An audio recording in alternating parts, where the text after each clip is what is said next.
The story happened when I was around 11 or 12 years old and I was finally on summer break. Me and my best friend, whom I met on the internet, made plans for me to stay at her place for a week.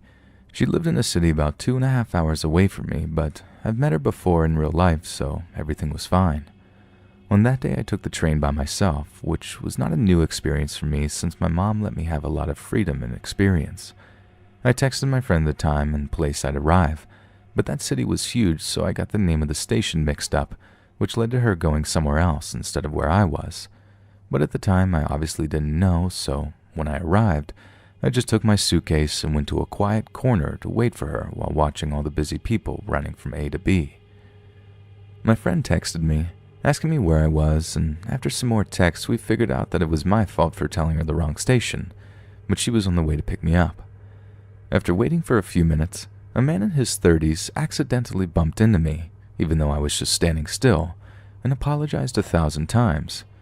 I assured him it was fine and nothing happened, but he insisted on making it up to me and wanted to buy me a hot chocolate or something to eat. I refused, but I was also a pretty shy girl back then and wasn't taken seriously many times. He seemed pretty frustrated at this point and decided to just grab my hand and try to drag me with him, and only then I realized what his intentions were and felt super scared. No one else around me seemed to notice what was going on, but like a miracle, my friend just arrived on time and came straight to me. I was calling her name, which made the guy realize I wasn't alone anymore, so he took off as fast as he could without saying anything. I have no idea where I would be if my friend didn't show up that day, and I hope I never meet the man who tried to kidnap me at a train station.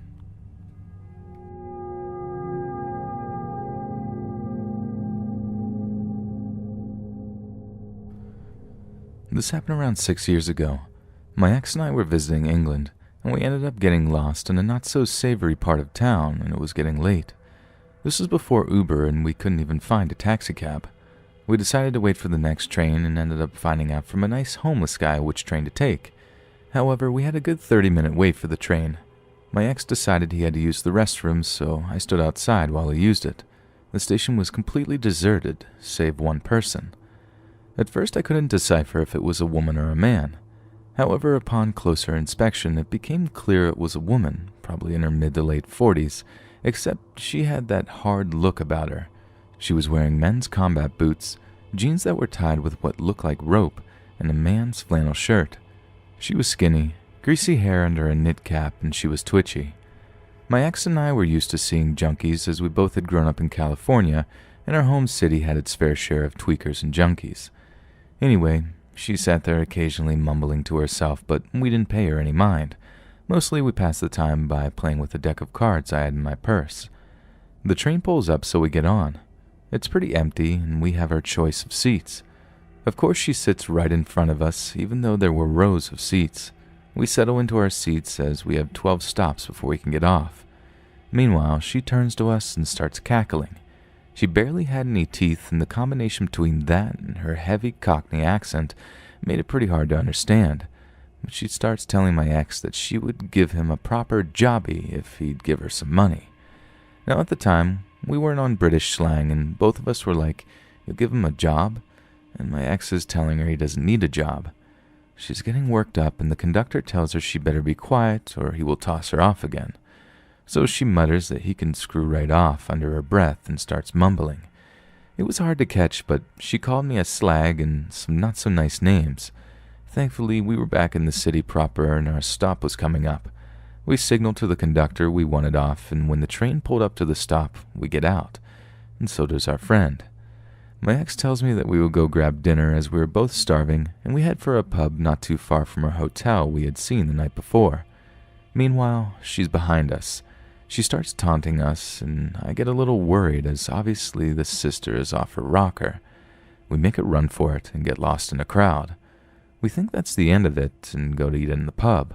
We come out of the pub about an hour later and head up the block to our hotel when we hear, "That's them!"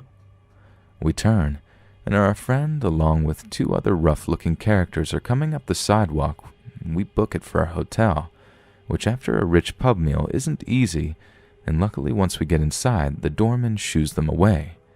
Thankfully, we didn't see them again.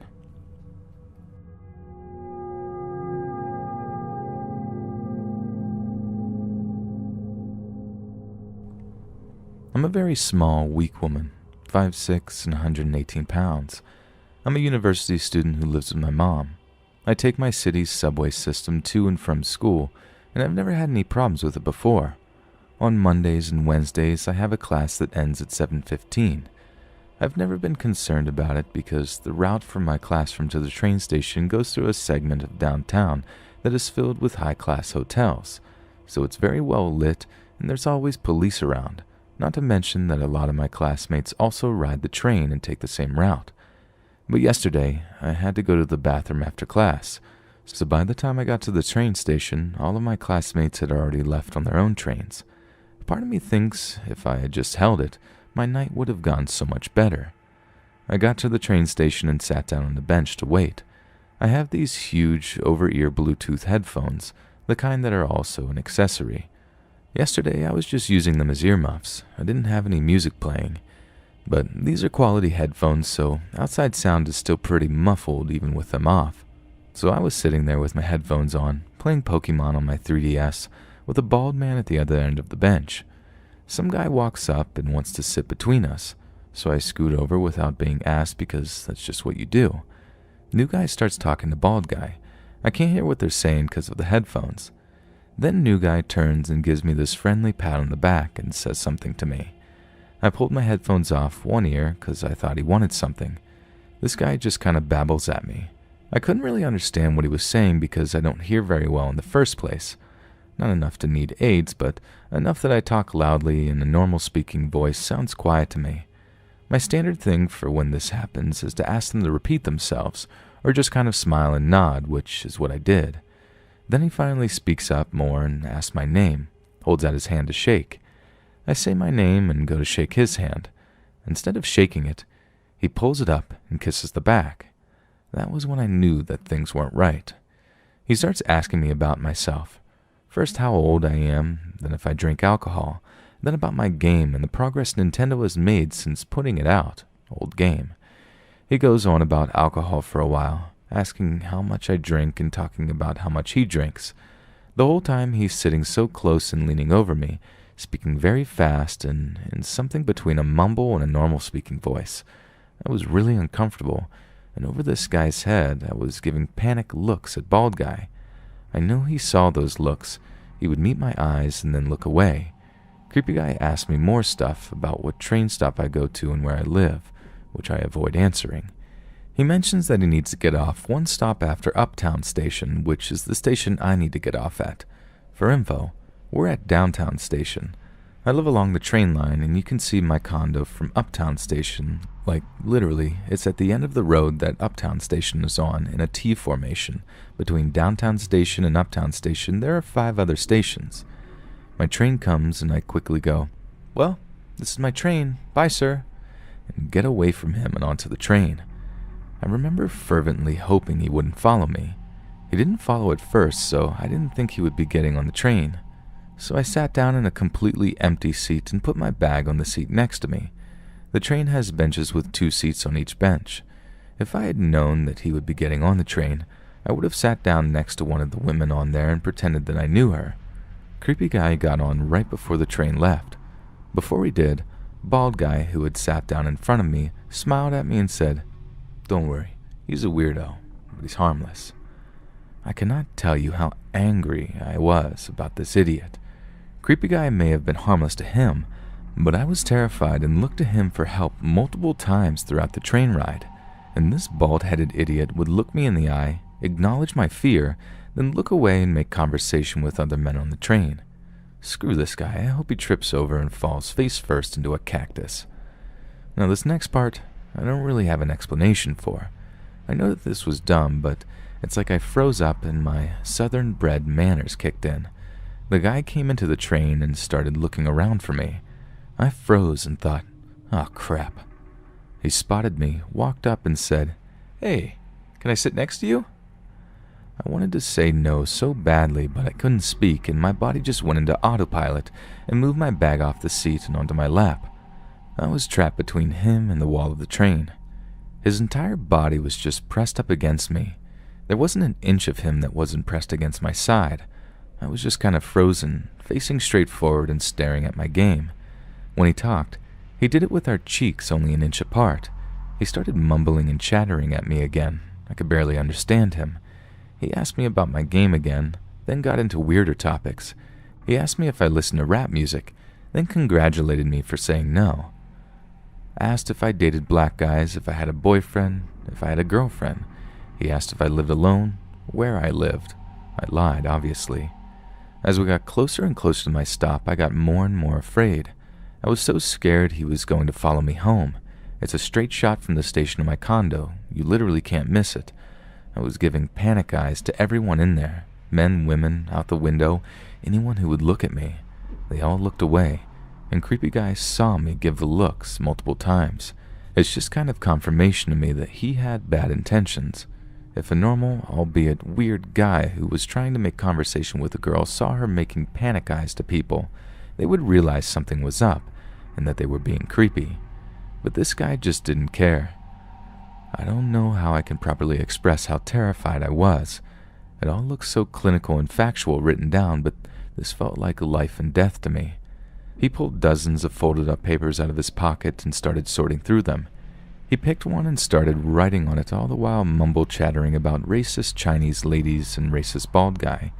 Meanwhile, my stop was coming up and I was still panicking. My stop comes and I stand up. He had his legs up so I couldn't get out. I very forcefully say, "Sir, this is my stop. I need to go." And he scrambles up out of the way. A billion more papers, a folded-up notebook, and an unopened condom packet fell out of his pockets. I get to the door.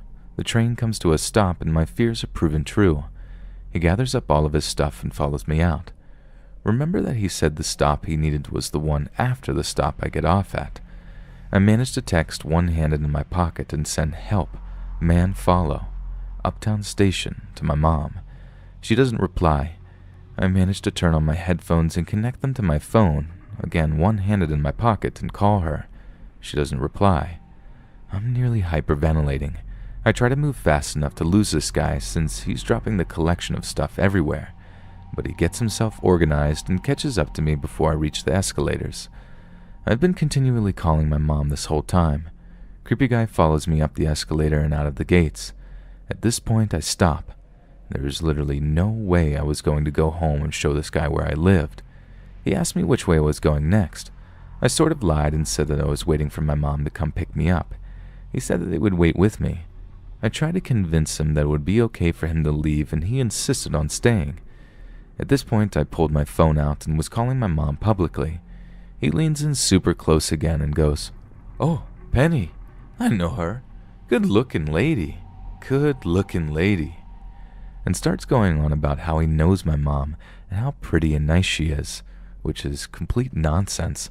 My mom is a high-class accountant who works for a massive scholarly organization, and this guy is certainly not the type of person she comes in contact with. I give up on calling my mom. He gives me the paper he had been writing on. It had, assuming it was real, his full name, email address, and 2 phone numbers. He kept saying to call him if I wanted a job. I was like, okay, yeah, sure. Then he pulls out another paper and pen and hands it to me.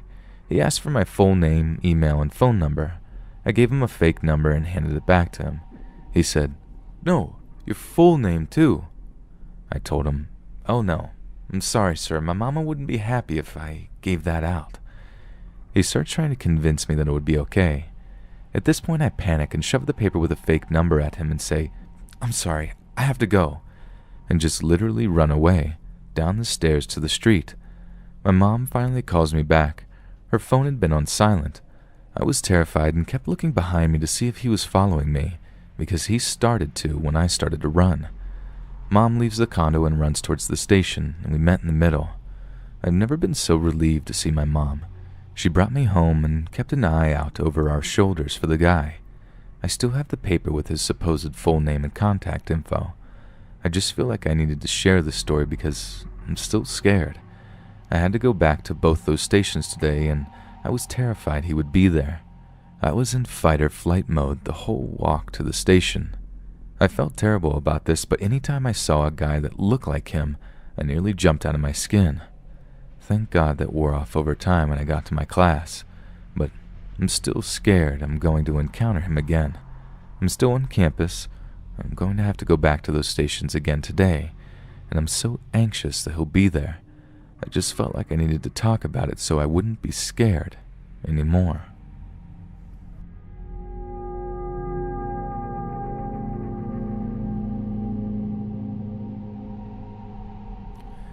I was around 9 or 10 years old. I was with my best friend and our parents. We were on our way to the nearest shopping town. We lived in the rural-ish area with not many shops and would probably be finished looking around in 10 minutes. So we traveled by train to our nearest large town and city. It was easier, probably cheaper, and definitely quicker. So when the train arrived, me and my friend quickly ran to secure the first table seats, those ones with 4 seats and a table in the middle. The train was pretty empty, and with us being kids, we wanted our own table seats and decided to take up the ones on the opposite side of the aisle and left our parents across from us. I noticed a guy a couple of rows down in the normal seats, on his phone in a really strange position. It looked like he was taking photos of me. This was back in the day where selfies didn't really exist, so it was more than likely that he was either taking a photo or was using his phone ridiculously weird. So I pulled the collar of my coat over my face and looked the other way as I shrunk into my seat. I didn't mention anything because, to be honest, I thought I was being outrageous. A couple of minutes later, a lady who I remember being tall, slim, and blonde with a wavy bob and glasses went over to my mom. She crouched down next to her and spoke very quietly and softly. I couldn't really hear her well enough to know what she was saying, but my mom's face told the whole story.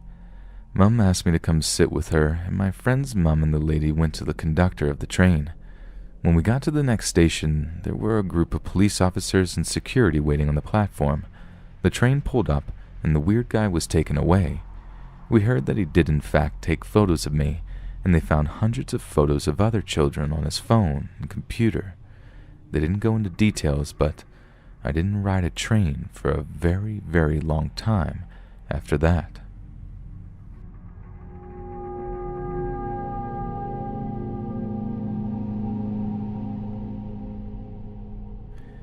This happened about a year ago when I was visiting my family back home in the city from a college during winter break. My old high school friends decided to all get together at the bowling alley to catch up, but because I was the only one without a car, my best friend offered to pick me up from the nearest rail train station. That station also happens to double as a bus transfer station, so a variety of people, homeless, drunk, sober, etc., pass through. I had just gotten off the train and it wasn't too dark out yet, and I called my friend and told him to pick me up by the pickup and drop-off area, which was just between the transportation hub and the parking structure, and he told me it was going to be a 20-minute wait, so I stood waiting on the sidewalk. For some reason, there wasn't a lot of traffic coming into the pickup and drop-off area, but there were 2 cars in the area, most likely waiting to pick up a relative or friend, just sitting in their cars on their phones. After a few minutes pass, I see 2 European men, late 20s maybe, stumbling around drunk towards the area. I didn't really think anything of it because I reasoned that they were most likely headed towards their car in the parking structure, but they kept getting closer to me. One of the guys started to catcall me in slurred words saying baby and beautiful, and the other soberer one was sneering at me. Eventually I realized that they were not just catcalling me from afar, but walking to me, and after they got within 3 feet of me, I sped walk a few paces to the side. At this point, the more drunk guy starts cussing at me and laughing, and I just brush off the encounter when they stumble away. About 10 minutes pass, and it starts to get dark, and one of the 2 cars that was waiting had driven away, so now there's only 1 car with an Asian guy waiting in the pickup drop-off area with me, nobody else around. Then I hear a car screech and rapidly pull up to the drop-off area, and the other car and I get startled, and we see this banged-up car roll the windows down. That's when I see that it was the same 2 guys from before and realized they were purposely harassing me because the parking lot does not require them to go through the pickup or drop-off area. The car then pulls right up to where I was standing, and I see the car door open. The one that was more drunk jumps out at me with both of his hands to grab, but I kind of dodge and he just narrowly misses touching me. At this point, I ran the 40 or so feet to where the Asian guy's car was, and am sort of screaming because I am genuinely afraid I am going to be kidnapped. I guess the Asian guy had watched the whole thing because he looked just as freaked out as I was. I stood by his car, and as the drunk guy stumbled on the sidewalk and looked at us, the Asian guy turned on the headlights and then turned on his high beams. The drunk guy stares at us for a minute, disoriented by the lights, mumbling in some European language, probably more cuss words. It sounded almost Turkish or Russian, and then eventually gets back in the car and drives away. I stayed by this guy's car until my friend pulls up and I get into my friend's car and start crying. I tell my mom later I think I almost got kidnapped, but she tells me that they were probably just drunk jerks trying to scare a little girl. But I don't think so. I think they were up to something more sinister.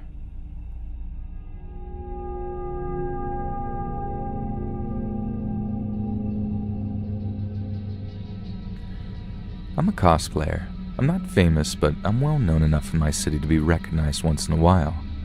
I wrote a while back about 3 men on a train who tried to attack me. I rarely take the train unaccompanied now, but sometimes I have to. I prefer to be able to drive everywhere, but parking in my city is one of the most expensive in Canada, and I'm a freelance photographer by profession and can't always afford to pay $30 for a couple hours downtown, so I take the train. My boyfriend had to stay at a friend's the night before and would be meeting me on the other side of the town to take me to the photo shoot. I was dressed as Misa, but I was wearing a coat over my outfit and regular shoes, so besides my big false lashes and the hem of my pleather shirt, there was nothing to indicate I was cosplaying. It was 5:30 a.m. We were driving to the next town over for the shoot, so we had to get started early. It was a Saturday morning, so most of the people in the train were those heading home from an overnight shift. I actually really like the early hours because usually no one gives me a hard time or even speaks to me, but every once in a while. I had to ride from the second last stop in the northwest all the way to a station in the southwest, so the train crosses half the city. A man got on downtown, 6 stops until I got off. My light had texted me to say he was there already. Though there were many empty seats, the man sat directly across from me. "Hey," he said. I hadn't had any coffee and wasn't up for conversation, so I didn't respond. I pretended not to hear him and kept scrolling through Facebook. "Hey," he said louder. I glanced up at him. "You're really pretty," he said. I didn't respond verbally. I just nodded slightly to acknowledge I'd heard him. To be honest, I am pretty. I'm not skinny or even super fit, though I'm also not overly heavy anymore, but I do have some attractive features. I'm used to people telling me I'm pretty, especially when I've done my makeup for a photo shoot. "Did you hear me? I said you're pretty. You look really hot." His voice was irritated. "I heard you.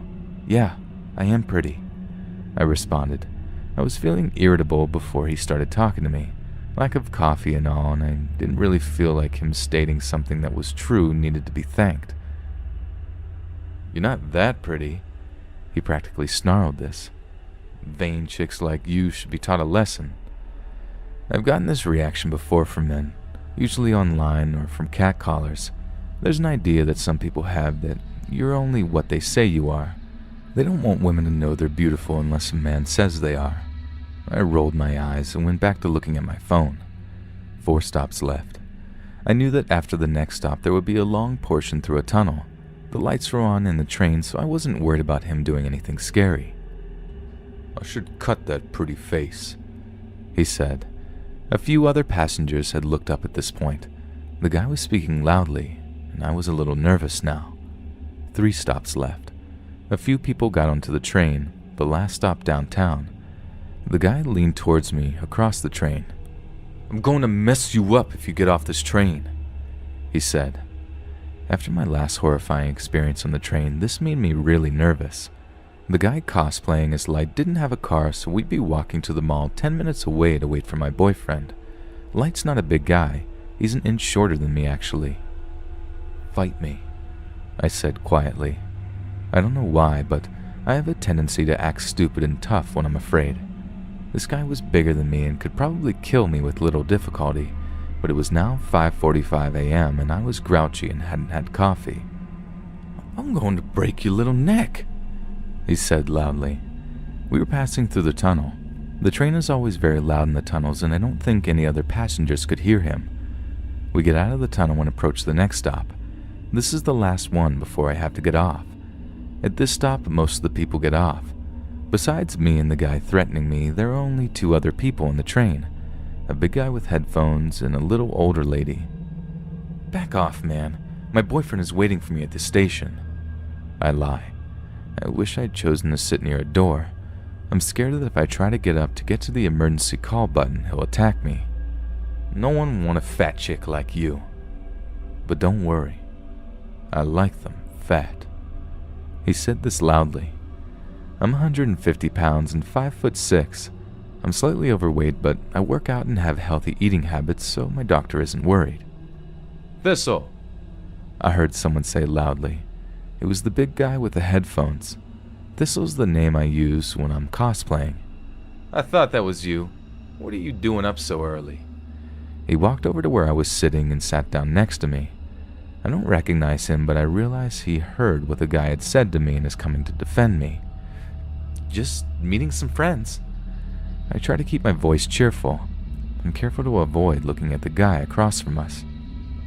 "Nice. I'm just getting off of work. Where are you getting off?" he asked me. "Next stop," I reply. "No kidding. Me too." The guy across from us had leaned back in his seat, though he's still glaring at us. When we get to the next stop, the big guy gets off the train with me. We meet up with my friend and he walks us to the mall. The creepy guy followed us for a few blocks and then disappeared. I was still afraid, so the guy waited with us until my boyfriend arrived. We wound up giving him a lift home because his stop was actually about 5 further down the line. I don't know if the creep on the train would have actually hurt me, but I'm glad I didn't have to find out.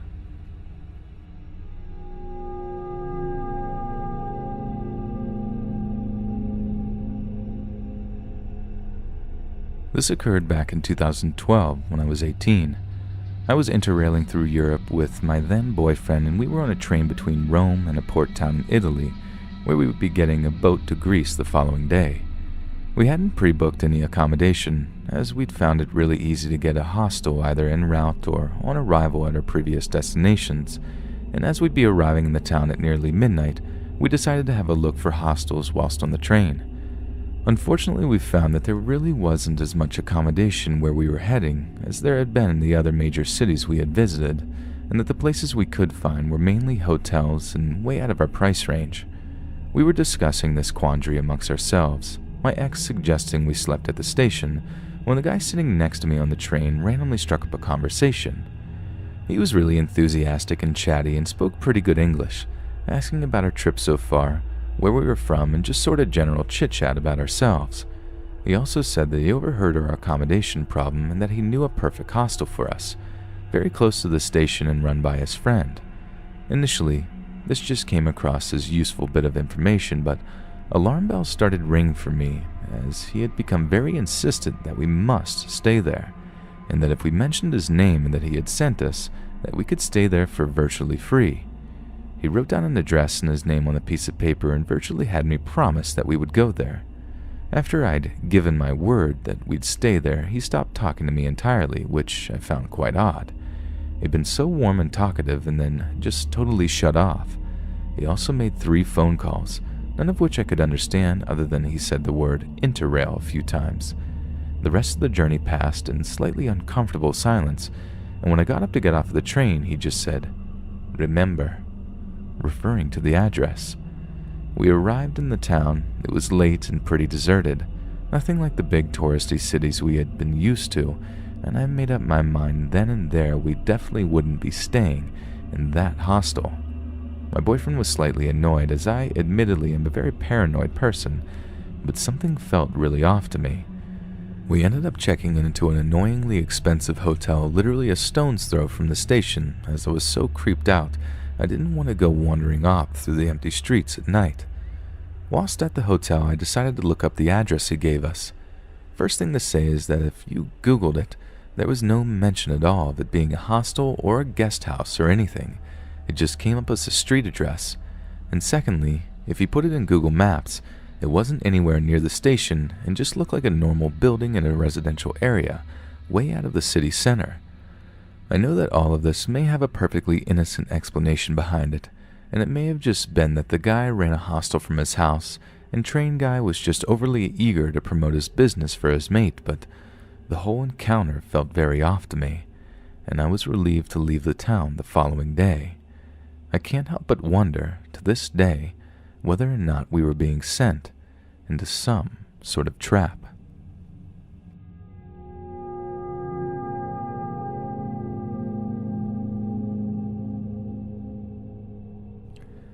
For a little context, I'm now 22, and this happened when I lived back in my hometown around the ages of 11 to 13.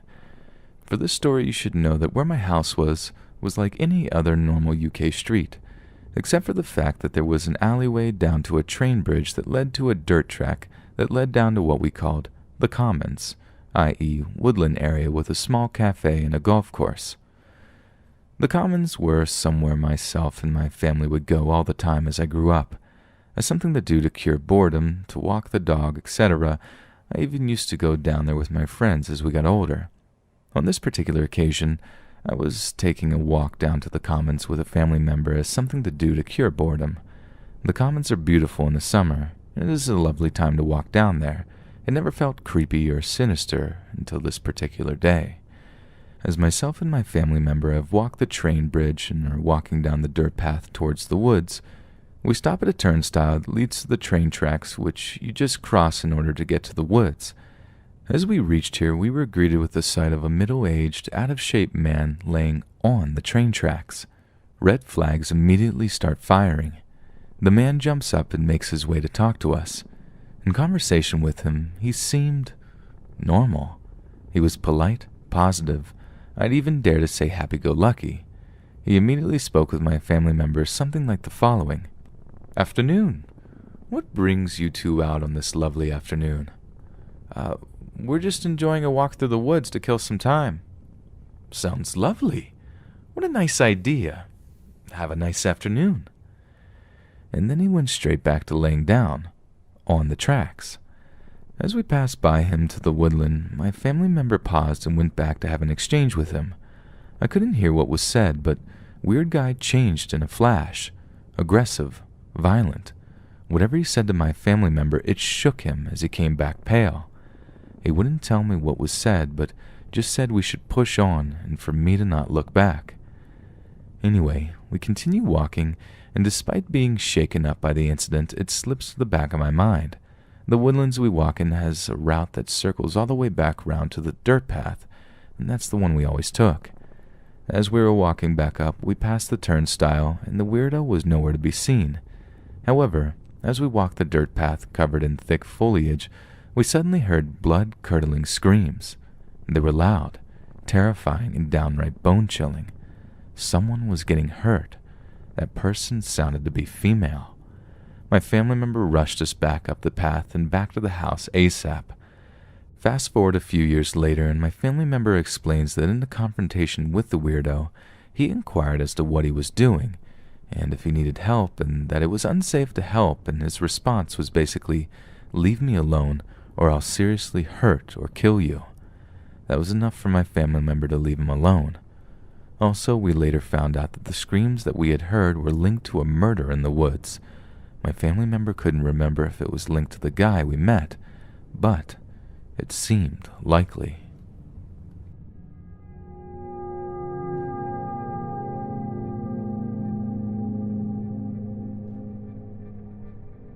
This happened when I was quite young.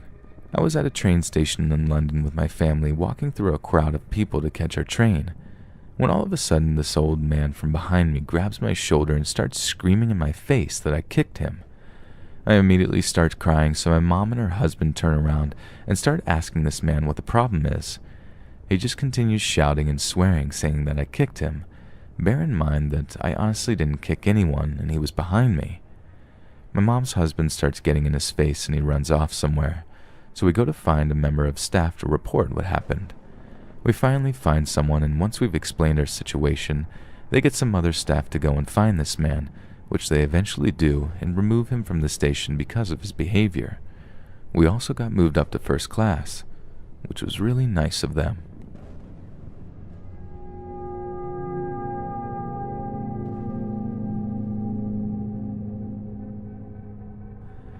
This happened to me in Europe when I was still a student, about 11 years ago, and this time in France. I went to see my friend Jay in the suburbs and wanted to take the last train home to the city where I lived. It was past 11 p.m., but I do not remember the exact time. He dropped me off in front of the station in his green estate car and left. Nothing unusual. On the platform, I was told by a couple of teenagers that the trains had been canceled due to a suicide on the line. This was confirmed by the announcement screen on the platform. The station was unmanned at that time of the night. Being a student, a taxi was out of the question, so I called Jay to ask him to come and drive me home. He said he would only be a few minutes as he was only around the corner. A few minutes pass and a green estate car arrives and parks in front of the station. I don't hesitate, open the passenger door and climb in, and I am puzzled. Why does Jay have little plastic bags filled with leaves on the dashboard? They weren't there earlier. Why does he have a machete stuck between the passenger seat and his seat? I look up at him to ask these questions and... Why is this guy not my friend? And why is he staring at me like that? I snap out of it. I think I have the wrong car. I think you do. My friend is just around the corner. He's coming to pick me up. You have the same car. He locks the door. Thankfully, Jay arrives at that point, passes us and parks and gets out of his car. Jay is big, does boxing, and the guy next to me sees it. The door clicks open. I bolt out of the car, run to Jay, shouts at him to get in his car and drive. He doesn't ask questions and we drive off. Once I calmed down, he told me he got out of his car because he could see a bunch of youngsters approaching the exit of the station and they had baseball bats. He was wondering if I was in any kind of trouble. Jay thinks the guy locked me in the car to protect me from the young guys. I'm not that sure myself. I'm glad he came back when he did, so I never had to find out.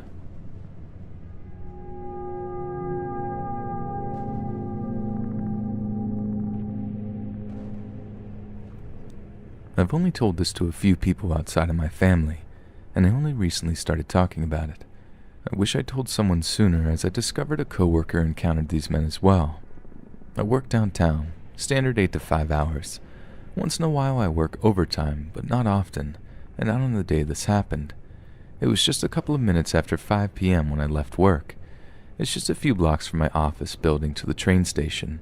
There are a few bars and back alleys along the walk, but the worst I've ever dealt with along there are homeless folks who get a little aggressive, asking for cash. They don't bother me much. The train ride from the station downtown to the station where I park my car is about 40 minutes. If I'm lucky, I manage to get a seat and don't have to stand for the whole ride. On that day, I was lucky, more or less. I got a seat next to a window, which left the seat next to me open. At the next stop, 3 men got on. One of them sat next to me and the other sat on the seats across from me, so they were facing me. I was listening to my music on my iPod, so I couldn't really hear them. I did notice, however, that the guy sitting next to me was trying to move closer to me on the seat. He would move close enough that his leg was touching mine, so I'd scoot away and he'd move closer again. Eventually, I was pressed right against the window and had no doubt that he had more than a few inches of free space on his other side. I was wearing sunglasses and could surreptitiously glance at them. I noticed that they would occasionally say something, then all look at me. It was incredibly creepy and uncomfortable. I was nervous about getting off at my stop, but minus the second to last one on the train line, so when the train pulled into my station, I got off. The guy sitting next to me tried to grab my arm, but I was moving quickly and was able to get out. I was hoping they wouldn't get off the train there. It was a busy station, and they couldn't know where I was parked. And they did. I guess it was their luck that they'd targeted me. I parked in the farthest lot from the station because the parking there is free. It's about a 7-minute walk, which isn't usually too bad, but my lot tends to be pretty quiet, and I was really worried about these guys following me. As a bit of background, I was fat. I work in an office job, and I was sitting all day and not working out. Add to that my strong sweet tooth, and you've got a recipe for a bad body. I was about 30 pounds overweight and probably couldn't run more than 30 seconds. Sad, considering I ran track and played hockey in high school. I still play hockey, but on a women's day team league, and it's really not competitive. I'm the youngest on my team by about 20 years, but my mom is on the team and it's something fun to do together. I was crossing the bridge over the road from the station to the parking lot when I noticed the three guys less than 10 feet behind me. I wasn't carrying a knife, though I do own a legal-sized knife, nor any pepper spray, because it's illegal in my Canadian city. I know a little bit about personal protection, though, a required class for girls at the private high school I attended in my youth, so I put my car key and my house key between my fingers, so if I needed to hit someone, it would hurt them, at least a little. The guys followed me across the main lot. They didn't hide the fact that they were there, and the more nervous I was, the louder they laughed. I managed to get across the road between the lots before they got to the road. They had to wait for a couple of cars to pass before they could cross. I was almost halfway across the lot when they crossed the road. I started to run. I could hear their feet pounding pavement behind me. I used my clicker to unlock my car when I got close. I wrenched the door open, so glad that there was no one parked next to me. I had barely closed my door and slammed the lock when the guys reached my car. They were banging on my window and yelling, jeering. I'd never been so afraid in my life. I was worried they'd break the windows to get in. There was a guy behind me banging on the back of my hatchback so I couldn't reverse out of my spot without running him over. I should have, but I was afraid and not thinking. I was screaming, but no one was around to hear me. I didn't know what they wanted, but I knew it wasn't anything good. I wish I had the screamer my mom had given me for protection, but it needed a new battery, so I didn't bring it with me. That thought, the one about the screamer, made me realize I had something even better. When you're being assaulted, you're not supposed to scream for help. No one wants to help. You scream fire, because everyone wants to watch the blaze. So I turned on my car alarm. It was incredibly loud in my car, so loud I thought I would go deaf, but it had the reaction I wanted. The guy started backing off. I saw people walking into the lot looking in the direction of my car. People could see what was going on. The guys took off back towards the train station, and I drove home, crying. The next night, I started working out. I have worked out almost every day since then. If those cars hadn't been in the road at that time, if I'd just run a little slower, if I'd been too slow clicking the lock, it all could have ended so much differently. I've lost 20 pounds since then, and I've gained a great deal of muscle. I quit my job. I've had anxiety issues for years, and this encounter made it so much worse. I never want to feel that powerless again.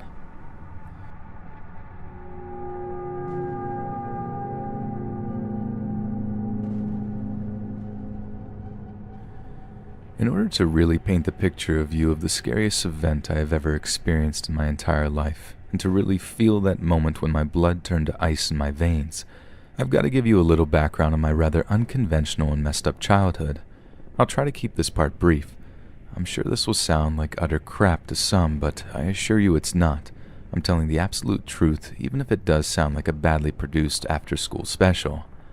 My father kidnapped me from my mother when I was a baby, not because he loved me and couldn't live without me, but because he's a sociopathic douchebag that wanted to hurt my mother as much as he could. I was missing for roughly 6 years, face on the back of a milk carton, the whole nine. My father was an ex-military survivalist that smuggled drugs over the Mexican-American border, among other things at that time. During these most formative years of my development, I was surrounded by criminals and raised by this neglectful idiot. I had a lot of severe trauma very young. Let's just say that I knew what real monsters were. By the time I was located and returned to my mother just after I turned 7, I knew how to load, clean, and assemble several different types of guns. I knew to aim for the head of the men wearing blue uniforms, and I was a good shot with a handgun. I had been left alone for days at a time repeatedly and often, so I was completely self-sufficient and could care for myself. I didn't go to school and only had been around other kids for very rare, brief moments in time. I was a feral little beast at this point. I didn't trust adults or anyone for that matter. In my experience, most people were liars and didn't show you their true face. Lucky for me, I was returned to a loving home with my mother and stepfather. With love, therapy, and protection by the two of them, I think I turned out to be a relatively normal and surprisingly mentally healthy woman, albeit with a few idiosyncrasies. Now, the point of all this preamble is to give you some context regarding the kind of person I am. I'm not a victim. I don't take crap from people, and there are very few things in this world that truly terrify me. I am a survivor. Growing up that way I studied people intensely as a defense mechanism. I am very good at reading people and their emotions, at times even the feelings they won't admit to themselves. I have been left with an obsession for my security and of those I love, so I tend to be hyper-vigilant of my surroundings. There is always a weapon of some type on my person or in my belongings wherever I go, and I take note of every exit and entrance of any place I step into. As a teenager, my stepfather taught me some tricks on how to take down someone that was bigger and or stronger than me. He was a biker, and at one time a bartender and bouncer at a rowdy biker bar, so he knew his stuff. You would think I would be prepared, right? The story that I am trying to get to here was one of the few times in my adult life that someone slipped through all my defenses and nearly got to my young daughters. Now, it's one thing to fear for your own safety, but to fear for the safety of your children, as I'm sure every parent knows, is something entirely different. It is ice-cold, blood-curdling, absolute sheer terror, and I never, ever, ever want to experience it again. I was living in San Francisco roughly 7 years ago. At the time, I managed a medical office inside a large residential drug rehab center. The residents were a mix of characters ranging from the homeless and mentally ill to straight out of San Quentin parolees. I actually enjoyed my work and never felt unsafe there, but it was exhausting. It was Friday at the end of a 50-hour work week, and I couldn't wait to get home and put my feet up. The building I worked in was donated by the Catholic Church and used to be an old convent. It's a 4-story stone behemoth, and I ran up and down 3 of those floors all day every day that week. It's been a rough week, and I was deep to the bones tired, as well as mentally fried. It was no quick commute home for me, however. My job was in the Fillmore Lower Height area, and my babysitter lived near Balboa Park, where I lived in the Sunset District next to San Francisco State. The fastest way home involved walking 2 city blocks to get to a bus which would drop me near the closest underground station. From there, hop on a train that would take me all the way across the city, nearby to the end of the line. At least the babysitter didn't live far from the line, so I didn't need to transfer to another bus. Once I had my girls, I would have to wait for the next train to head back down to the M line, and finally a 15 to 20 minute trek on foot to the back of the small city-sized complex where our apartment was.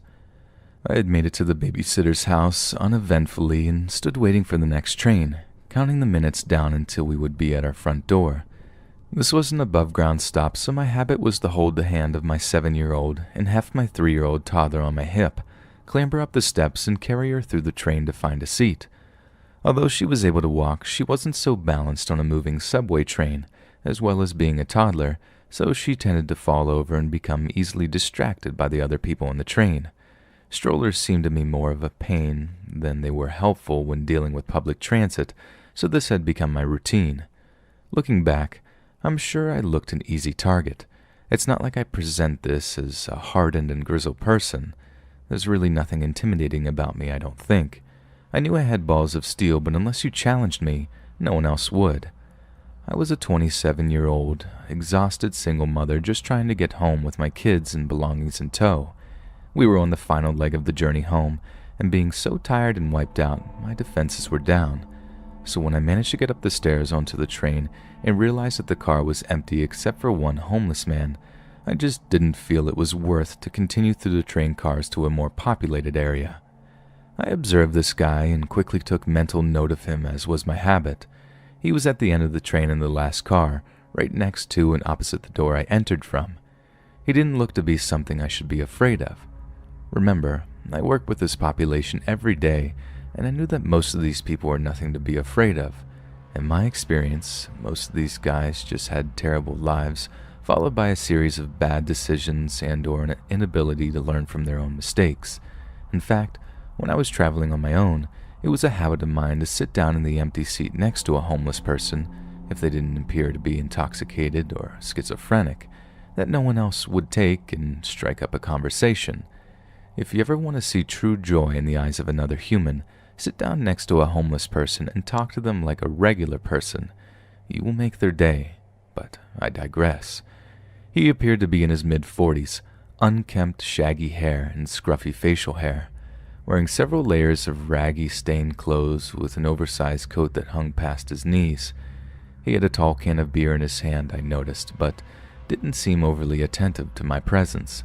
Even though this man didn't set off a fear response for me, I was not in the mood to deal with an intoxicated hobo with my girls tonight, so I headed up the train, hoping I'd make it onto the next car before we started moving. No such luck. Being the only group that got on the train at this stop, the train pulled off quickly, and I had only made it near the end of this car.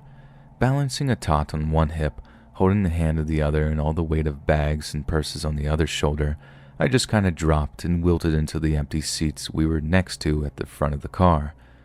We didn't have far to go now, and I could see from my vantage point 2 people in the car ahead of me. I was in the habit of placing my girls on one seat to situate bags, and I always sat in the aisle seat as a protective measure. While we were getting settled and the train gets going, I hear this guy in the back start singing to himself. Honestly, I don't remember what, I just remember he seemed happy. I had filed this man away in my brain as just another homeless guy riding the train at night on a loop to stay warm, which they did often. Most of the time they don't bother anyone because they don't want to get kicked off the train. I figured he had panhandled enough that night for a beer and a ticket, and I didn't begrudge him a little joy and warmth, as long as he stayed away from my kids. As I'm sitting there attending to my girls, kind of half aware of the hobo in the back, I slowly register that his singing is getting a little louder, more boisterous and closer. I glance over my shoulder to see he is hobbling our direction, and looking at my toddler, who is peeking at him over the back of the seat as she's sitting on her knees. I start to pay a little more attention to his whereabouts, but again there's nothing that says to me he's dangerous. I have no problem enforcing boundaries with strangers in public, but I also have a lot of compassion for these guys. After all, with a couple of different turns in my own past, that could have been me. It's apparent this guy has had more than one tall boy that night, as he is sort of swaying and slurring his words, but he appears to be singing for my little tot because she is tickled pink, giggling and smiling the more animated his singing becomes. I study his face, but his smile doesn't seem creepy to me at all. He honestly doesn't seem like a possible Chester to me, or have any ill intent. He just seemed to enjoy entertaining an adorable little girl. Maybe he had kids of his own somewhere that he missed, or maybe he was just lonely. Even so, I didn't want to engage with this guy and encourage him, so I was paying a little more attention to what he was doing now out of my peripheral view. By this time, he had made it pretty close to us, and he dropped into the bench seat that was a couple of rows and on the opposite side of us, roughly 7 feet away. We were sitting in the forward-facing seats at the front of the car. Now I was wary but still not afraid or skeeved out by this guy. He starts chatting with me at this point. In his slurred speech he says, "Beautiful family you got there. You're a lucky mom to have such cute kids." I'm so not in the mood to talk to anyone right now, but as I said, I have too much compassion for people down on their luck, so I just politely say thank you without turning around. Still slurring, he launches into a tale about the family he used to have and everything that went wrong in his life. It doesn't seem to matter to him that I'm not really engaging, but he's not coming any closer to us, so I don't stop him or interrupt. Now, what happens next is my first inkling that this guy may not be what he seems. It's not so much what he says that does it, but the sudden shift in tone and personality. He's not slurring anymore. The volume of his voice has dropped a bit, and the tone of his voice changes to this Hannibal Lecter smugness. He's not talking to me anymore, but at my tot, who is peeking at him again over my shoulder. "Hello, little girl." Now, this guy had my full attention. Every cell in my body is saying, pay attention to this Hello Clarice fellow. I look over my shoulder to look directly at him and really assess his demeanor. His joviality seemed to be gone, and I don't see a happy hobo anymore, but a leering grin on his face that doesn't reach his dead-looking brown eyes. He is looking at my littlest tot, but then shifts his eyes to look at my 7-year-old, who is also staring at him, although looking less entertained than her sister. This is the moment my blood runs cold. In that same Hannibal tone of voice, still not slurring, he says, "Oh, aren't you the pretty little one? Such pretty white skin. So sexy. I'm looking directly at him when he says this, and what I see in his face has me terrified. I do not like the way he is looking at my daughter like she is a piece of meat. He realizes I am looking at him and shifts his eyes to look at me now, and grins a little wider to show me a perfectly white, intact smile that seems incongruous with the rest of his getup. I also notice that while his attire is dirty, he himself seems pretty clean, and his scruffy facial hair has a distinct line as if though he shaved it that way with purpose. Now maybe I'm just paranoid due to my past. Maybe this guy had gotten free dental work. Maybe he had showered at a shelter but had nothing clean to put back on, and maybe he had gotten a free shave from a barber giving back. There are plenty of plausible explanations for what I observed, but it's when I lock eyes with this guy's that alarm bells go off in my head. What kind of man calls a 7-year-old sexy? And why did his demeanor seem to change so suddenly? Why did he seem perfectly sober? I have absolutely no doubt this man is a predator. My intuition, which I trust completely, says to get away from this guy now. All of this goes through my head in a nanosecond. I stand up to pick up my bags, adrenaline surging, heft the little one back to my hip, grab the hand of the oldest, and head for the door of the car. Because I want the two people in the car ahead of me to hear, I wait for the doors to open before I turn back to him and loudly with my mama bear authority say, "You stay away from us." I didn't care if I was wrong in my assumption, and I didn't care anymore if I hurt his feelings. I lumber to the front of the car and again sit in the very front forward seats. I don't go any further because this happens to be a long train with probably 6 or 7 cars, and I don't see anybody on the next couple of cars from my vantage point. I want to stay with the other passengers. It's not unusual for the train to be this empty this far away from downtown, and at this time of night in between the commute rush and the Friday night club crowd. I'm used to disembarking alone or with very few others at my stop when I work this late. I'm starting to panic at this point about what I would do at my stop coming up. It is also in this part of the line that is still above ground, and I'm not going to have a crowd of people to get lost in. This creep could easily follow me on my walk through the complex and either attack me alone or follow me home. Because I'm pondering my predicament and literally terrified, I don't immediately register that the people who were on the car with me have gotten off the train, and I am now alone again. Several minutes go by and we are getting close to our stop when I hear the whoosh of the car doors open behind me. Please be another passenger, I'm praying to myself before I look behind me. Nope. It's creepy Hannibal Hobo headed toward me again, but this time he is glaring at me. No more smile, no more singing, no more slurring, just an evil glare as he plods my direction. He's got his left hand up on the overhead bar with his right hand seeming to hold something inside his jacket as he plods toward me. My stomach drops into my toes, and my heart leaps into my throat. We are all alone several cars behind anyone I can see. I don't wait to find out what he's got in his jacket. I hadn't set down any bags this time. They were still over my shoulder, and I was still holding my youngest. So I grab the hand of my oldest and tell her we need to get to the front. I can tell she is scared now too, but I'm trying not to frighten her too bad.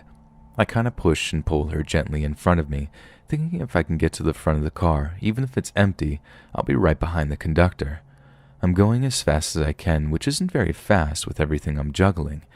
As I'm nearing the doors again, I can see that the next car is empty, but the next car has people. I'm almost there as long as he doesn't catch up to us. We should be safe.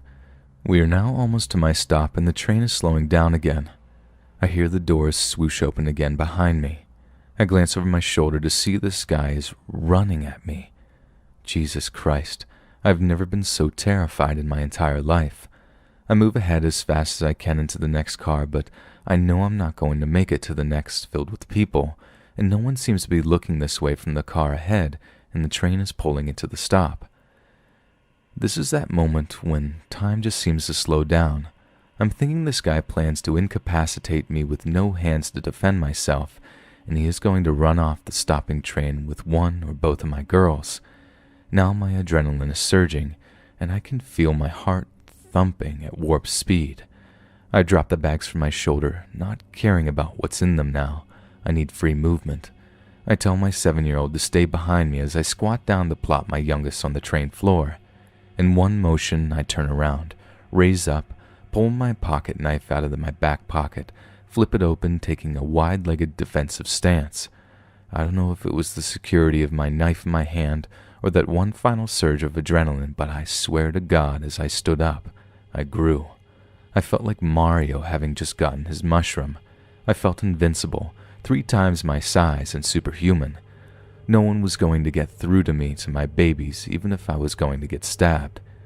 He stops dead in his tracks when he sees the knife about 5 feet in front of me. I sway a bit with the brake on the train, bringing it to a halt but keep my footing. Without thinking, I scream at this guy, "Take one more step, and I'll cut off your balls and choke you with them." I see his eyes widen at this. He obviously did not expect this kind of reaction. He looks in my eyes, looks at the knife, looks behind me at my kids, and one more time glances back to my eyes. Then he turns tail and runs out the open doors and off the train. I barely register a couple of college students. By the look of them, they hop onto my car and immediately hop off, probably because I'm still standing there looking like a psycho with a knife out. I hear the ding and swoosh of the doors closing again, and the train moves on. At this point, I just kind of crumple to the floor and hug my kids to me and burst into tears. My oldest is crying too, while her little sister is just completely bewildered. I didn't move from the floor until we pulled into the next stop at West Portal, where we disembarked, and I called my roommate and best friend. He was a man with big biceps and uncanny strength for his size. I wanted him to meet me at the train stop so we didn't have to walk through the complex alone in the dark after this craziness, which, of course, he did, because he is amazing like that. I never stayed on an empty train after that. No matter how tired I am, I will move to a car full of people. I never saw Hannibal Hobo again, and I don't care. I don't think he ever wants to meet me again, either.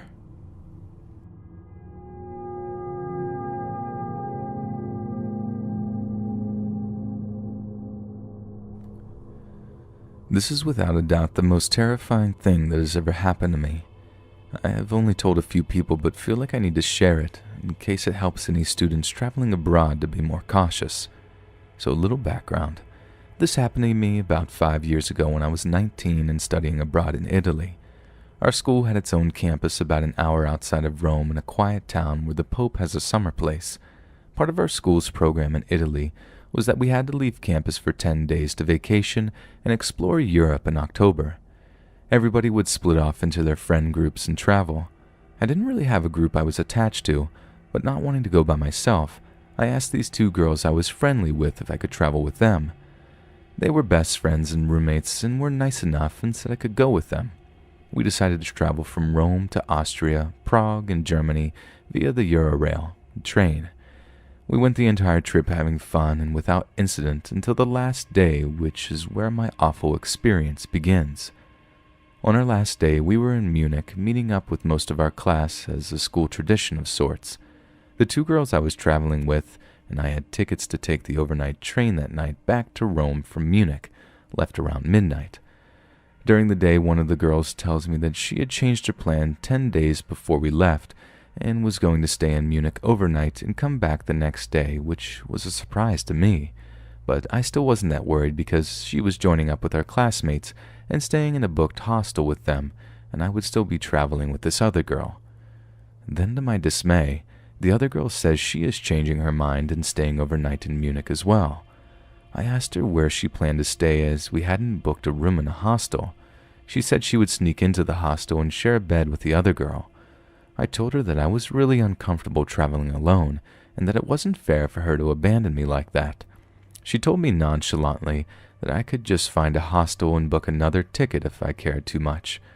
I told her I didn't have the extra money to pay for a separate ticket back to Rome, let alone a hostel in addition to that. Now, I was a college student on a very tight budget, and I already spent a lot on this trip and didn't have enough in my bank account. Despite my pleas, those petty girls said essentially that it was not their problem and ditched me. Luckily, we had already met up with another group of our classmates who felt bad for me and spent the entire last day of our vacation running all around Munich trying to find me a hostel to stay at that night and even offered to pool their money together to help me pay for a ticket back.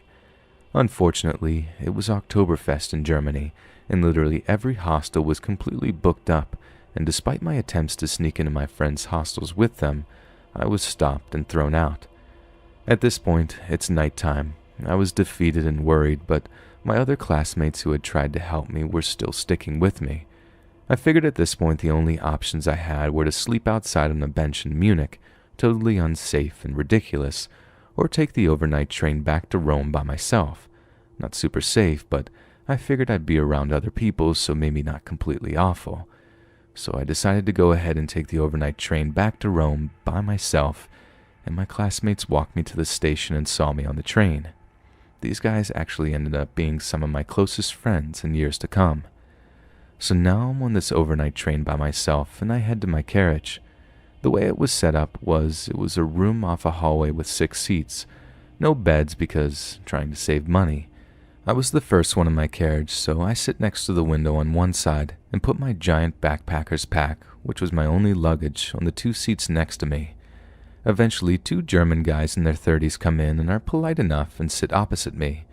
They converse with each other, they've got their suitcases, and are looking at maps of Rome and tourist things to do. I feel safe enough with these guys since they're minding their own business, and this is where it gets bad.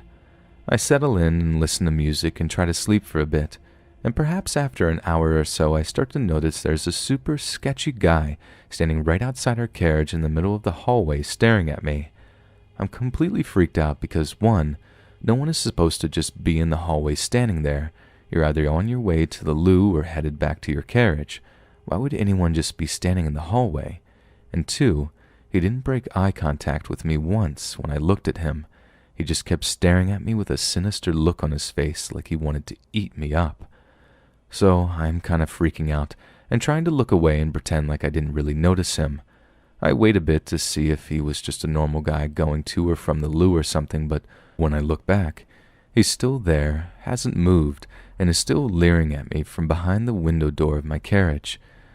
I want to go shut the curtains to our carriage so he can't look in, but I don't want to get too close to him or anger him or anything, so I turn to the 2 German guys and quietly tell them that the guy there is creeping me out and staring at me and making me uncomfortable, and I asked them if one of them could casually in a minute or so close the curtains.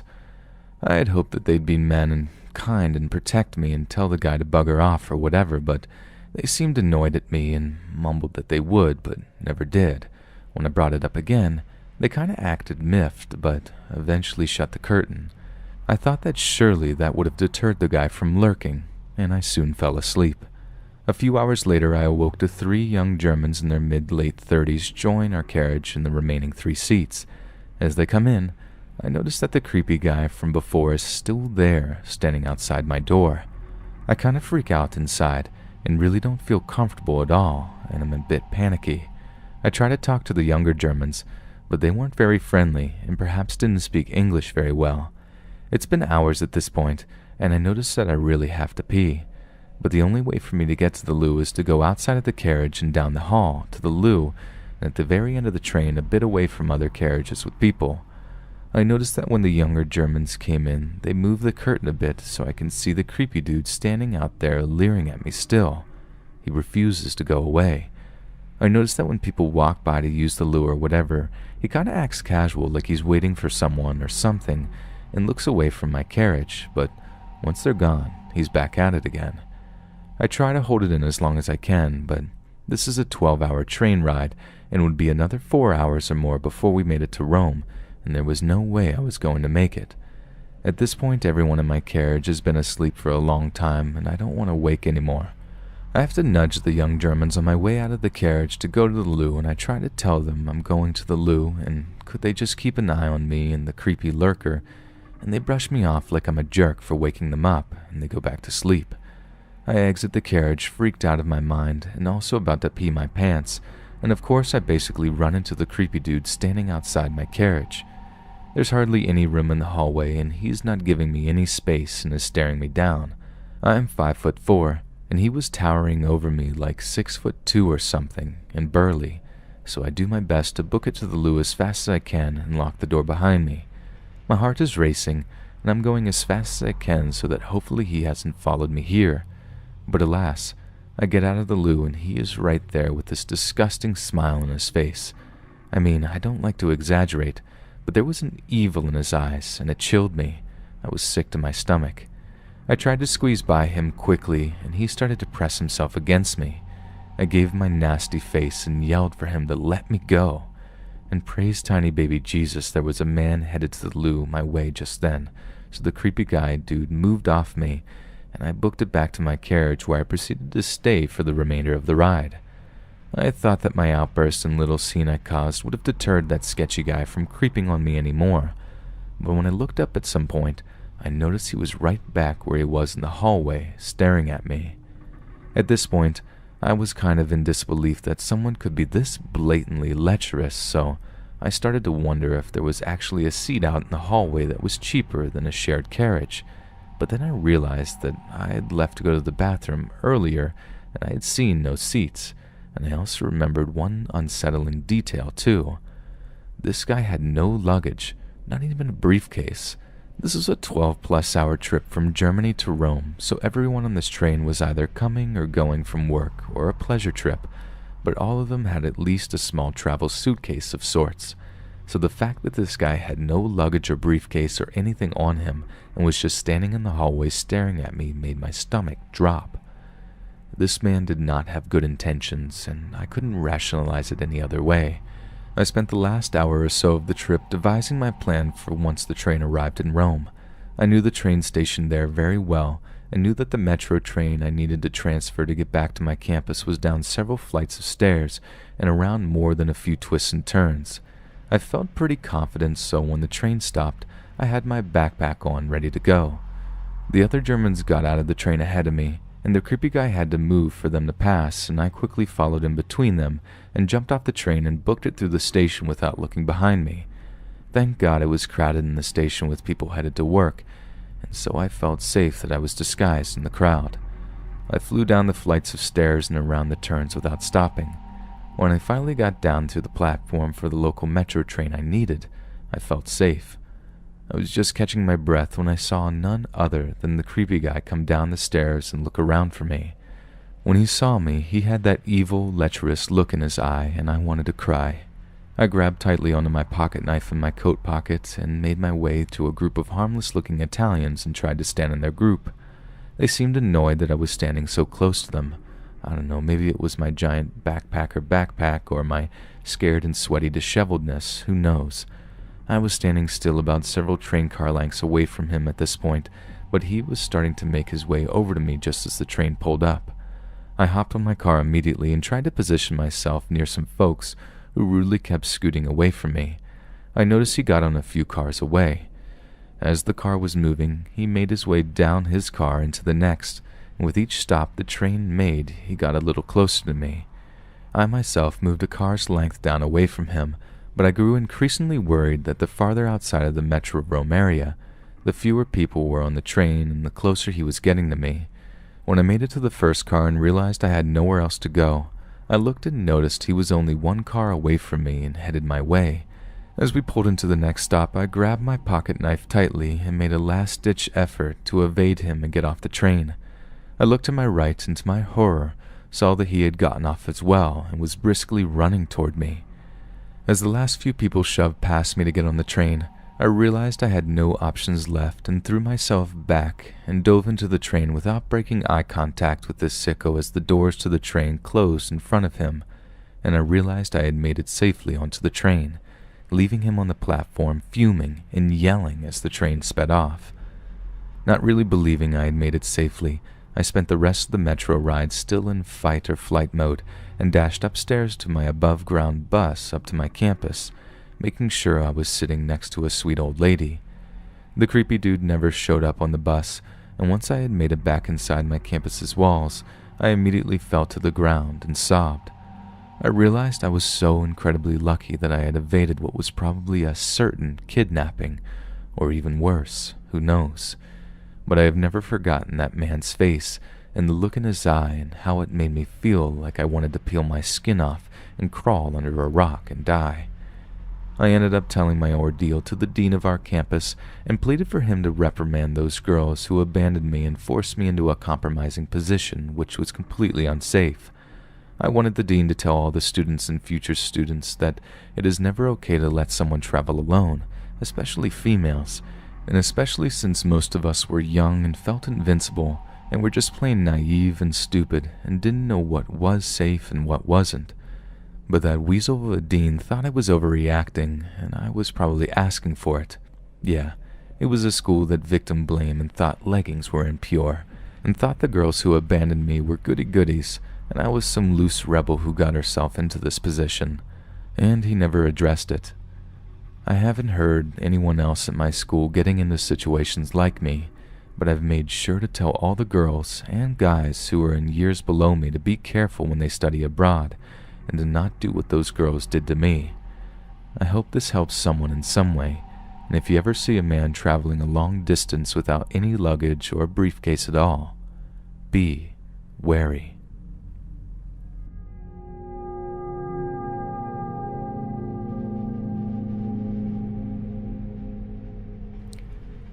This happened a few months ago when I was on my way home from my boyfriend's place. I am a small, shy 20-year-old girl, 5'2" and just barely above 100 pounds. It was around 4 p.m. when I got on a very packed train. I could not find a seat and had to stand by the door. I held to the yellow bar connected to the glass thingy. At the next stop, more people climbed on, and instead of having my back against the door, I now faced the glass part and had this skinny, tall guy, possibly late 20s, stand directly behind me. Suddenly, I felt a little bit of pressure on my butt. I inched forward, filling what little space there was between myself and the person in front of me. The creep also stepped forward a bit more, pressed his hand on my butt. Being in a packed train with very little room to move elsewhere, I bit my lip and fought tears and tried to ignore the creep who was now squeezing on me. Then I made eye contact with a rather big man in his 50s, and he asked, "Are you all right?" I shook my head, no, and the man got up, gave me a seat, and grabbed the creep by the front of his shirt and yelled stuff like, "Can't you see she's not interested? Leave the girl alone," and slammed the creep into the handrail as the train stopped at the next platform. I never got to thank the man as he got off on that stop, and thankfully, the creep got off on the stop before mine.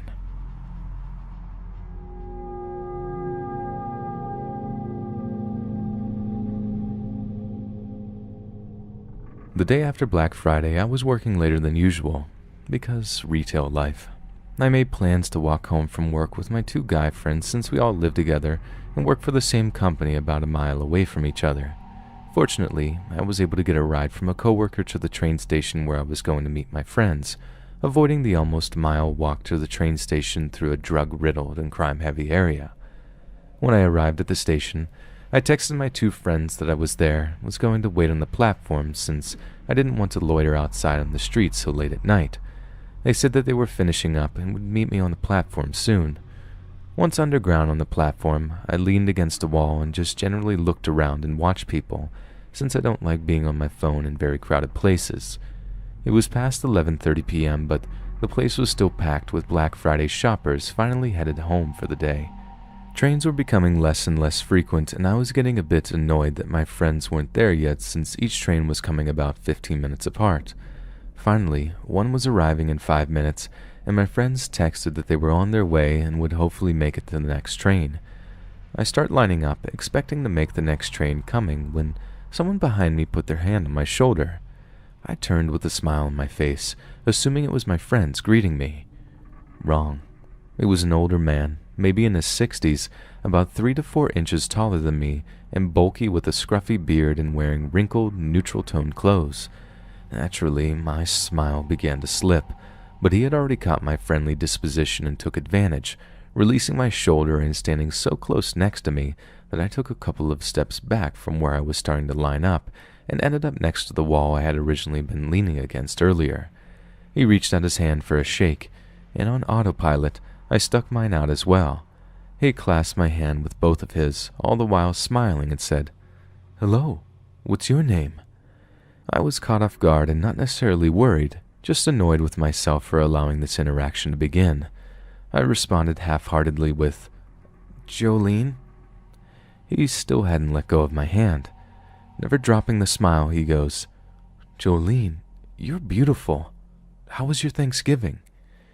At this point, I had yanked back my hand and stuck both my hands in my front pockets of my jacket. Where I live, stuff like this occasionally happens to me, so I've become better at dealing with it and giving non-committal answers that hopefully won't encourage nor anger someone who may be unstable. I responded with a, "Good, thanks," and stopped making eye contact, looking around and trying to see if I saw the train or my friends coming. Unfortunately, the man was not deterred.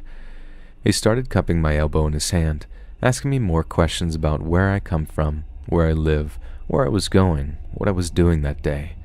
I'm generally a nice person and don't know how to stop the conversation.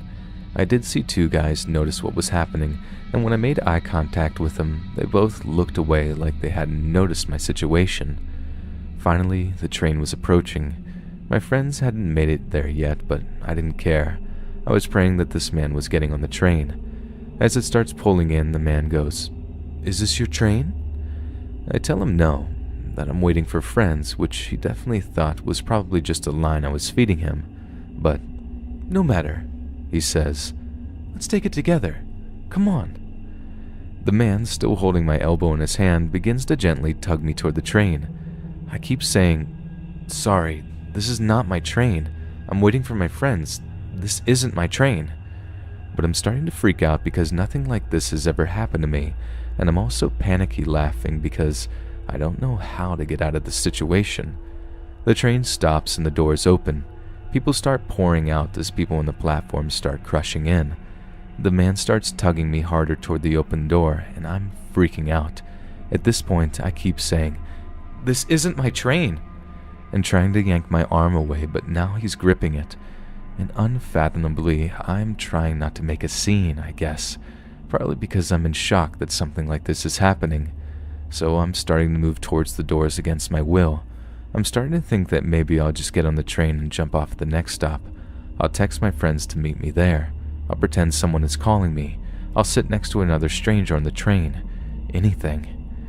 And then the greatest thing I've ever heard in my life. "Jolene!" My friends had arrived at the platform and saw from a distance some random stranger holding on to me.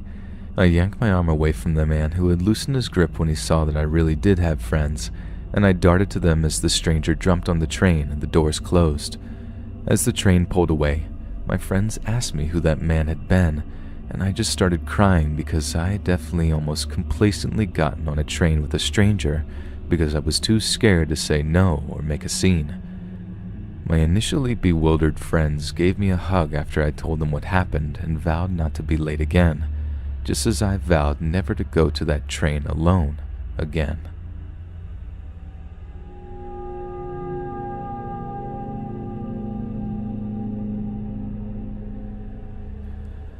I am a Canadian student, early 20s, studying in the UK, and am currently traveling home to see my family.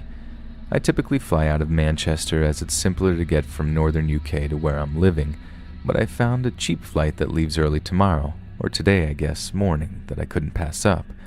The problem is, it takes quite a few hours to get to the airport from where I live, so I ended up having to take the train from downtown London to Gatwick Airport from 2 to 3 a.m.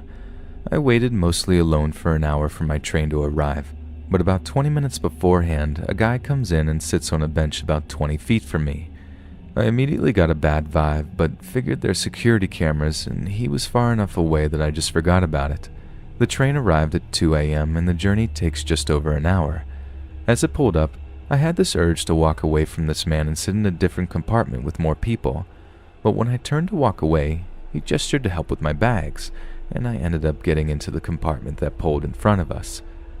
There was only this man and one other in the compartment with me, neither one with luggage, which struck me as odd on a train headed to the airport. One of the men was sitting a few rows in front of me, and one a few rows behind. I felt very uneasy, but felt slightly trapped, so I decided to keep an eye on the man in front of me by watching his reflection in the window. He kept muttering things to himself, looking at me and smirking, and had multiple short phone conversations in a hushed voice. The man behind me was doing similar things. After a few stops, another man got on who calmed my nerves, but seemed to annoy the man in front of me. He then moved seats to a row closer to me, and now within his eye line where he pretended to read a book while staring at me intermittently over it. He was close enough now that in his next phone conversation, I could make out the phrase, "Yeah, not now." There was one stop left before the airport, and the third man got up to get ready to exit. I can't explain the feeling of fear I felt that I'd be alone in this compartment with these two men, as I fumbled with my keys to get them between my fingers in the horrible case that I'd have to fight them off. The man in front of me got up again and moved behind me a row away to where the other man was sitting, and I heard a faint, "Yeah, let's go for it." At this point, I saw my opportunity, and I guess my body decided to flight rather than fight as I picked up all my bags and hauled it past the man about to get off and into the next compartment. Thankfully, there were a few people there and I was able to relax. When we arrived at the airport, I tried to stay with the group getting off as I knew the other two men would be exiting as well, but in my confusion, finding the way to the terminal, the man from in front of me caught up to me. I veered off over by some station employees and dawdled there while I waited for him to leave. He kept looking over at me as he paced around a bit before leaving. I watched him go up the escalator, staring at me as he ascended. I waited a minute and figured he'd given up, so I stepped onto the escalator. As soon as I reached the top, I saw the man standing there behind me, so I quickly shouted to another employee, asking him if they would show me the way to the terminal. Thankfully, it was close by, and I was soon in the safety of the airport. Obviously, there is no way to know if I was just being paranoid, but I sincerely believe that there is something built into our genetics that lets us know when we are in danger. I am not typically a paranoid person, and wasn't originally nervous about traveling in London alone, nor was I scared or uneasy around any of the other men I encountered tonight, but something about these guys told me to get out of there fast, and I'd rather have overreacted than ended up in a dangerous situation.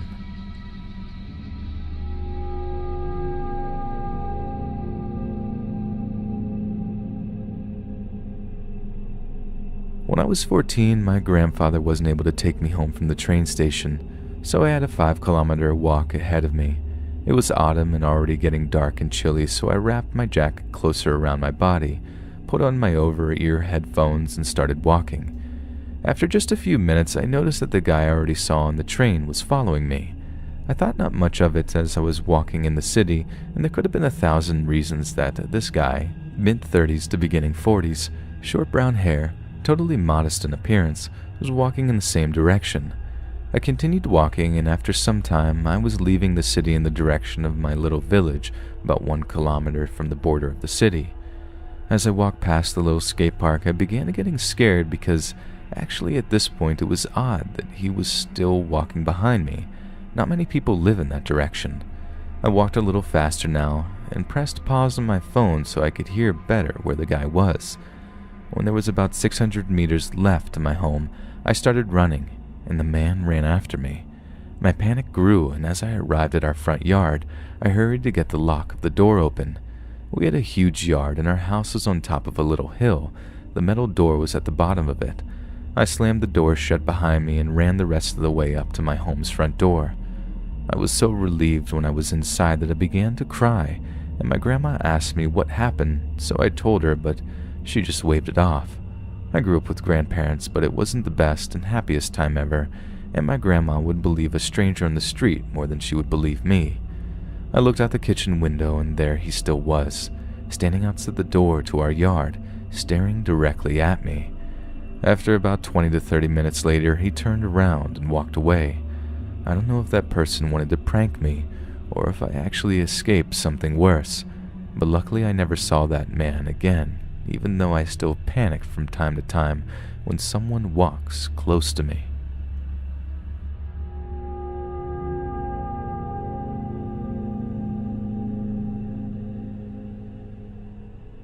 This happened 6 years ago. At the time, I was 17 years old, male. I live in the biggest city of Switzerland, probably the safest country in the world, but still, this has happened.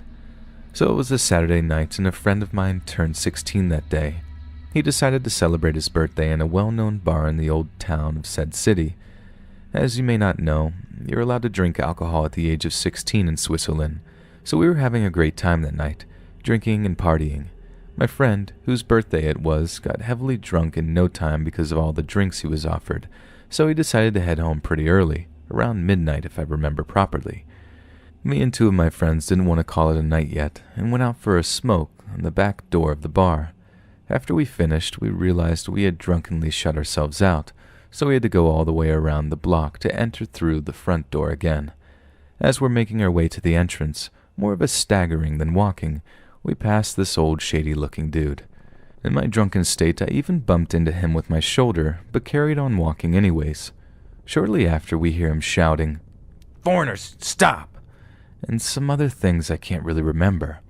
We were quite puzzled by his sudden rage, just stood in the middle of the walkway trying to rationalize his outburst.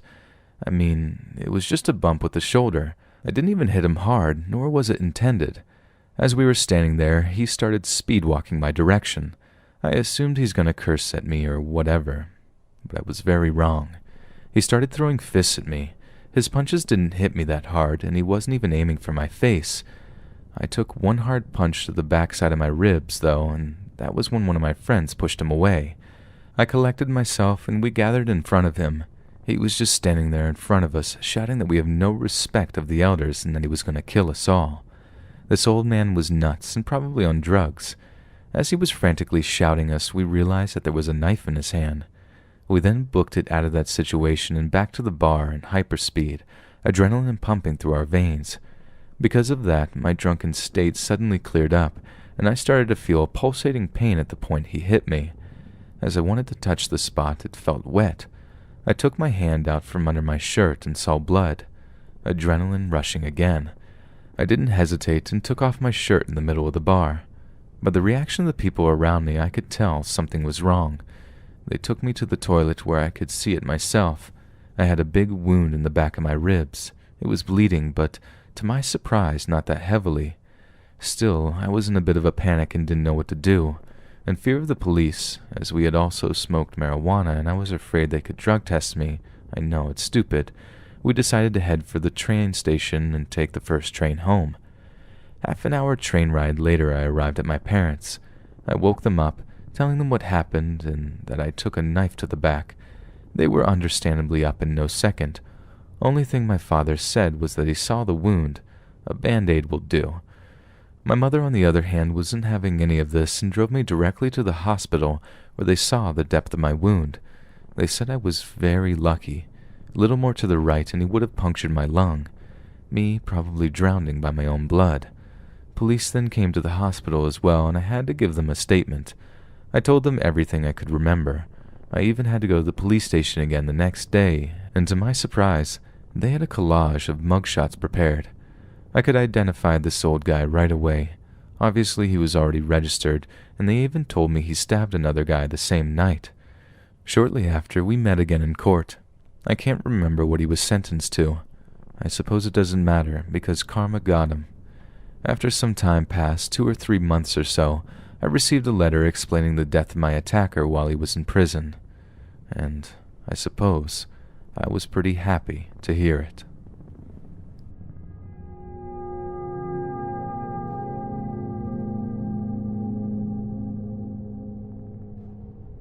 This happened a few days ago, and I am still pretty shaken.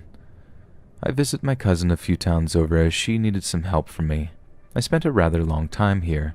We finished over a few hours later, but as we don't see each other that often, she wanted me to stay for a bit more, and so I did. And that bit ended up being 2 hours, so I left her house in the dark. Not that I minded. I have never been afraid of the dark and always carry some mace around with me, always just in case. I went to the train station and started waiting on for my train. I put on my headphones and just looked at my phone, reading through my messages and stuff like that. Suddenly I felt somebody sit next to me. It was a middle-aged man. He was bold and quite tall and skinny. I didn't pay much attention to him until he touched my shoulder and smiled at me. He started talking, but as I had my headphones on, I couldn't hear him. I pulled one of my headphones out and looked at him. "Excuse me?" His smile widened as I had given him my attention. That smile was really disturbing from what I remember. His eyes seemed like he wanted to eat me up or something.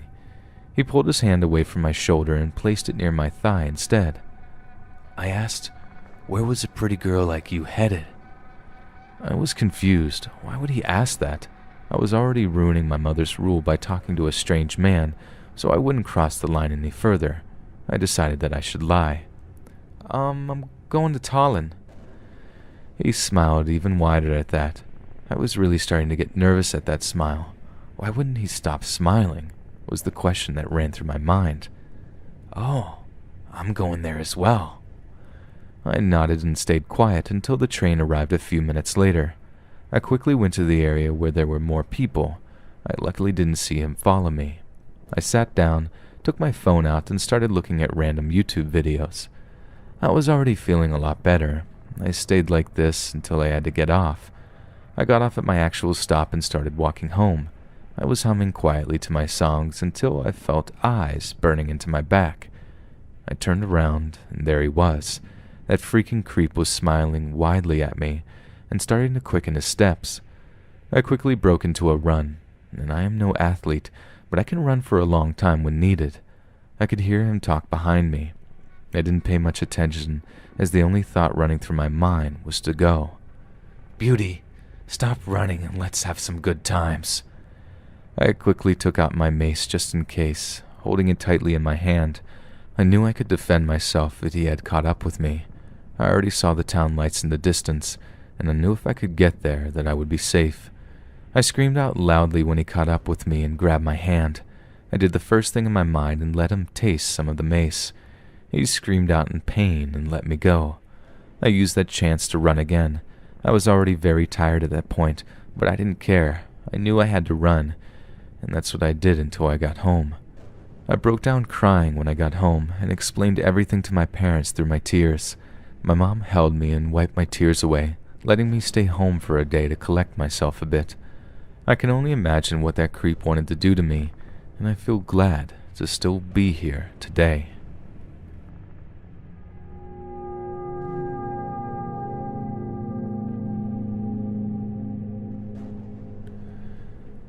I used to ride the train to and from work. This happened on my second day of taking the train. I live at the very end of the line, and a couple of the stops before mine are not in the greatest of areas. However, the last 2 to 3 stops are in great areas. Usually when I get to my stop, there aren't that many people left on the train. On this day, there happened to be no one in my specific car on the train, so I was content sitting all by myself. As we stop at the worst stop on the line, a large man around early 30s, 6'2", wide and broad-shouldered, long dreads, and a very large puffy jacket got on the train. I don't pay too much attention until he sits literally right next to me. An entire empty train, and this huge dude who takes up the entire seat basically sits on top of me. He doesn't say anything to me, but then turns on some jazz music on his phone and held it up to his ear, which is right next to mine, blaring the music. I didn't want to be rude, although he was, so I decided to just act annoyed and hoped he would get the hint. He didn't. As we near the final stop, each stop before then, he seems to be pushing into me more and more, pushing me against the window. Finally, my stop comes and I am relieved. However, he doesn't move. I look at him and say, "Excuse me." He replies with, "Do you like this tune?" I said, "What?" And he says, "This tune, this jazz, do you like it?" I replied and said, Yeah, it's great, but excuse me, I'd like to get off the train." He then proceeds to ask me where I'm going, again not moving. I tell him I'm getting off the train and would appreciate if he would let me. He doesn't. At this point I start to get angry instead of scared, as I have a bit of a temper and say, "Are you kidding me? Let me out of the freaking seat!" The look in his eye terrified me.